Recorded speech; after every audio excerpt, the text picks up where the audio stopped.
জীবনে হয়তো কারোর প্রিয়জন ছিলাম, হয়তো না, সত্যি একদিন বাবা মায়ের প্রিয়জনই ছিলাম। কবে যেন আস্তে আস্তে সবার কাছে সবার প্রয়োজন হয়ে উঠলাম। সেটা হলো যখন শ্বশুরবাড়ি গেলাম, ঠিক তার পরের থেকেই এটা লাগবে, ওটা লাগবে, এটা দরকার, ওটা দরকার, সারা দিন কেটে যায়। সকাল থেকে রাত পর্যন্ত শুধুই প্রয়োজন।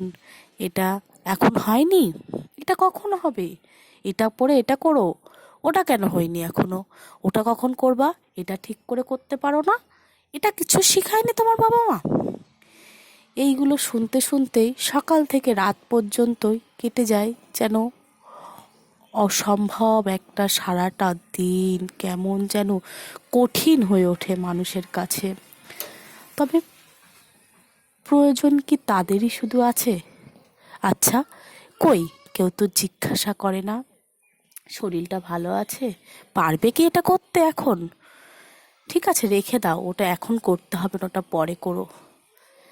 কি ওটা করছো তো কষ্ট হয়ে গেছে, একটু বসো। সারা দিন কেউ জিজ্ঞাসা করে না। সারা দিন অটুট পরিশ্রম করতে করতে যখন হাঁপিয়ে উঠি, তখনও মনে হয় বলে, এটা কেন, এটা খাওয়া হয়ে গেছে, ওই কাজটা এখন করতে হবে, তো এখনো বসে রয়েছো। জানি না আর কতটা দিন এভাবে সবার প্রয়োজন হয়ে থাকতে হবে। জানি না কোনোদিনও উঠবো কি না সবার প্রিয়জন হয়ে। কবে বলবে, বস মা একটু, একটু পরেই করবি, হয়তো কোনো দিন কেউ বলবে না।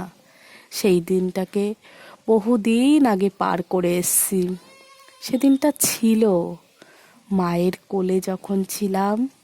মা বলতো, বাবা হাঁপিয়ে উঠেছিস, একটু বস, একটু রেস্ট নে, এখন এখন আর যাস না খেলতে, পরে যাস বাবা।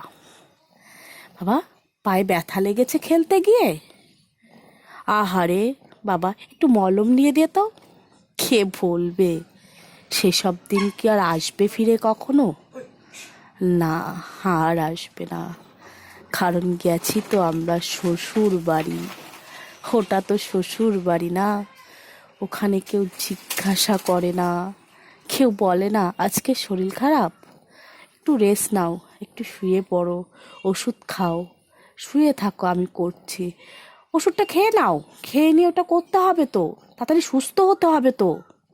এটাই শ্বশুর বাড়ি, এটাই বাস্তব জীবন। খুবই কঠিন, হাঁপিয়ে উঠি জানেন তো, মাঝে মাঝে খুব কষ্ট হয়, হাঁপিয়ে উঠি, আর পারি না। জীবনটা ছেড়ে দেবে, জীবনটা ছেড়ে চলে যাব না, ছোট ছোট দুটো বাচ্চা আছে, এটাই বাস্তব, এটাই জীবন।